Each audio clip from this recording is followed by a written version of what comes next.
Bonjour à tous, bienvenue sur 8TV. Aujourd'hui, on va parler, toujours dans la série du mariage, de l'importance de s'intégrer dans l'Église, de servir le Seigneur avec les dons que Dieu nous a faits, avec les talents qu'il a mis en nous. La fois passée, on a évoqué l'importance d'être membre d'une Église vivante. On a également parlé, toujours dans cette série, de la maturité spirituelle, du fait de mettre Dieu au centre de sa vie. Je vous mettrai toutes les vidéos de cette série dans un lien dans la description. Donc après avoir regardé cette vidéo, si vous n'avez pas suivi les précédentes, je vous invite à cliquer en dessous de la description. Donc aujourd'hui, on va voir pourquoi il est important pour favoriser son mariage, sa bénédiction, de s'impliquer dans le service de l'Église. Je précise qu'on ne sert pas Dieu parce qu'on veut se marier. On sert Dieu parce que c'est dans le cours normal des choses. Si Dieu ne t'a pas repris avec lui, s'il ne t'a pas enlevé avec lui, sitôt après ton salut, c'est parce que tu as une mission en fait qu'il attend de toi sur cette terre. Dieu t'a sauvé pour que tu puisses le servir, pour que tu puisses utiliser les dons et les talents qu'il t'a donnés pour pouvoir aider à l'avancement de son royaume, afin qu'il y ait un maximum d'autres personnes qui soient sauvées au travers de toi. Donc c'est important pour le Seigneur, et on va le voir, que tu utilises donc tout ce qu'il a mis en toi, tout ce dépôt, pour pouvoir faire avancer son œuvre. Tu as une destinée à accomplir, et tu dois prier, demander au Saint-Esprit de t'aider à la découvrir. La parole de Dieu nous dit ceci dans Éphésiens chapitre 2, « Car nous sommes son ouvrage ayant été créés en Jésus-Christ pour de bonnes œuvres que Dieu a préparées d'avance afin que nous les pratiquions. » En 2 Corinthiens chapitre 5 au verset 15, on peut lire que Jésus-Christ est mort pour tous afin que ceux qui vivent ne vivent plus pour eux-mêmes, mais pour celui qui est mort et ressuscité pour eux. Tu dois servir Dieu, mon frère, si ce n'est pas encore le cas. Ma soeur également, tu dois servir Dieu. Parce que très souvent, c'est pendant qu'on sert Dieu qu'on rencontre l'homme ou la femme de sa destinée. Pendant qu'on sert Dieu dans l'église. Et si tu ne le savais pas, sache-le également que le mariage fait partie des rémunérations que Dieu accorde à ceux qui le servent. Le dernier couple chrétien qui est venu m'annoncer qu'ils allaient se marier, c'est justement deux personnes qui sont actives dans le royaume, qui sont actives dans le service. La fille qui est impliquée dans le service a plus de chances de se marier que celle qui vient simplement le dimanche et repart sans dire bonjour à personne. Le service te permet d'exprimer tes valeurs, de révéler qui tu es, de révéler toutes ces qualités merveilleuses que Dieu a déposées en toi. Si tu es un homme qui a donné ta vie à Jésus, ou bien si tu es une femme également qui a donné ta vie à Jésus, sache que tu es une personne de valeur, remplie de qualités, de vertus, de grâce, de talents. Et si tu n'es pas en train de servir Dieu avec ces talents, avec ces dons qu'il t'a fait, ça veut dire que tu es en train de les enterrer. Et si tu les enterres, ça signifie également que tu es en train de déplaire à Dieu. Le premier inconvénient de ne pas servir Dieu, c'est que ça fait en sorte que tu te retrouves en train de couvrir la gloire de Dieu en toi. Parce que si tu as donné ta vie au Seigneur Jésus, ça veut dire que tu transportes la gloire de Dieu à l'intérieur de toi. Et ne pas servir Dieu avec cette gloire qu'il a déposée en toi, c'est un peu comme si tu couvrais cette gloire. Matthieu 5,15 nous dit qu'on n'allume pas une lampe pour la mettre sous le boisseau, mais on la met sur le chandelier et elle éclaire tous ceux qui sont dans la maison. Le dépôt de Dieu en toi doit être manifeste. Il doit ressortir, il doit se faire voir. Le deuxième grand inconvénient de ne pas servir Dieu, c'est que celui qui ne sert pas Dieu est désagréable à Dieu. On va le voir. La parole de Dieu nous parle dans Matthieu chapitre 25 d'un homme qui est parti, d'un homme riche qui est parti pour un long voyage et qui, avant de partir, a confié des talents à ses serviteurs. Il leur a fait des dons de talents à fructifier, à multiplier.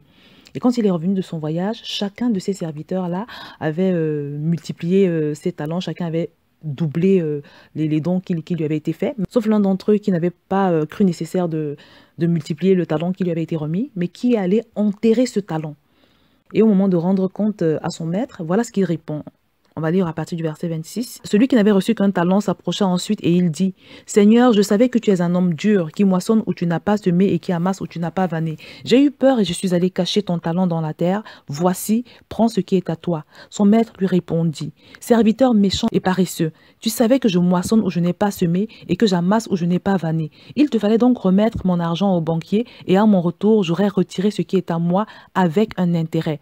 Ôtez-lui donc le talent et donnez-le à celui qui a les 10 talents, car on donnera à celui qui a et il sera dans l'abondance, mais à celui qui n'a pas, on ôtera même ce qu'il a. » Mon frère, ma soeur, nous pouvons voir comment au verset 26, Dieu s'adresse à ce serviteur qui est allé enterrer son talent au lieu de le multiplier comme les autres. Dieu s'adresse à ce serviteur en lui disant « Serviteur méchant et paresseux ». Dieu l'a considéré comme quelqu'un de méchant. Ça veut dire que si Dieu t'a fait des dons, il t'a fait des talents, peut-être que tu sais chanter, peut-être que tu chantes, peut-être que tu as un don dans la louange, l'adoration. Quand tu loues le Seigneur, il y a des gens qui sont touchés. Toi-même, tu sais que tu as cet appel parce que quand tu pries en famille avec tes frères et sœurs, à chaque fois que tu commences à louer, tu commences à adorer, il y a une présence. Les gens sont touchés, les personnes qui sont avec toi sont touchées. Tu sais qu'il y a quelque chose dans ce sens-là, mais tu ne fais rien avec. C'est un péché. Dieu te dit que c'est un péché. C'est un péché par omission. La Bible nous dit que celui qui sait faire ce qui est bien et qui ne le fait pas commet un péché. Peut-être que tu as un don dans l'évangélisation, tu t'es rendu compte pour les personnes à qui tu as déjà parlé de Jésus que ça passe quand tu t'adresses en général aux gens pour leur parler de la bonne nouvelle, de l'évangile. Les gens sont touchés. Tu ressens que tu as un don dans ce domaine et tu n'en fais rien. Ça peut être dans un tout autre domaine. Mais toujours est-il que si tu ne fais rien avec ce que le Seigneur t'a donné, la parole de Dieu te dit que tu commets un péché. Et tu te prives volontairement des grâces de Dieu, de ses bénédictions, parce que le verset 29 nous dit qu'on donnera à celui qui a et il sera dans l'abondance, tandis qu'à celui qui n'a pas, on notera même ce qu'il a. Donc, tant que tu ne valorises pas le dépôt que Dieu a mis en toi, Dieu te considère comme un serviteur méchant.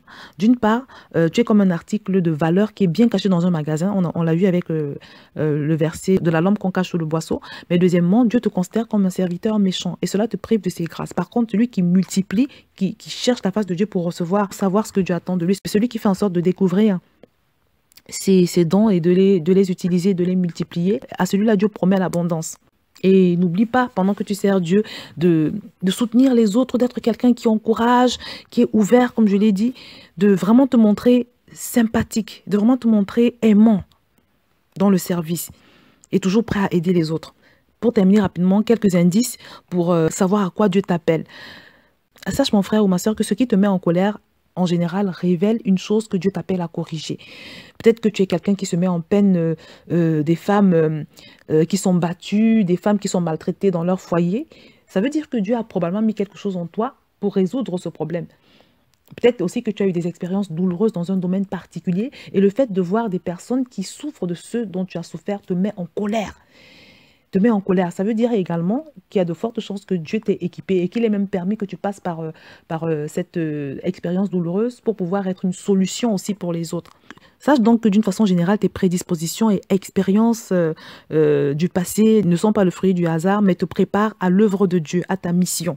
Peut-être également que tu as des capacités particulières, des capacités vraiment extraordinaires dans un domaine précis. Quand tu les mets à profit, à chaque fois que tu fais valoir ces capacités, les gens sont étonnés, ils sont impressionnés, ils sont émerveillés. Ça veut dire également qu'il y a quelque chose qui doit ressortir de cette capacité que Dieu t'a donnée. Ça veut dire que c'est probablement une capacité que Dieu t'a donnée également pour que tu la fasses valoir. Je te recommande d'écouter un message que j'avais écouté en 2012, 2013 par là. Un message qui a été prêché en 2005 du pasteur Yvan Castanou qui s'intitule découvrir son appel et accomplir sa destinée. C'est un message qui a été audio, qui a été publié sur enseignement.com que j'avais écouté et qui m'a vraiment aiguillé parce que moi aussi je cherchais la face de Dieu concernant mon appel et tout ça et c'est comme ça que je me suis retrouvée et j'ai eu la conviction que le Seigneur m'appelait à mettre cette plateforme VTV sur pied, mes blogs et aussi que j'ai eu la conviction que je devais accompagner les gens d'une façon générale parce que même au niveau de l'église locale, j'ai toujours été dans tout ce qui est accompagnement, accompagner les gens, accompagner les personnes. Donc voilà mon frère, ma soeur, prie pour ton appel. Je vais te mettre le lien de ce message du pasteur Yvan qui va vraiment beaucoup t'aider. Prie pour connaître ton appel et commence à servir le Seigneur parce que comme on l'a vu, c'est une chose qui correspond à sa volonté, à son plan parfait. C'est quelque chose qui peut favoriser et la bénédiction du mariage et beaucoup d'autres bénédictions et rémunérations de la part du Seigneur. Je vais donc m'arrêter là pour aujourd'hui et je te dis à très bientôt sur VTV.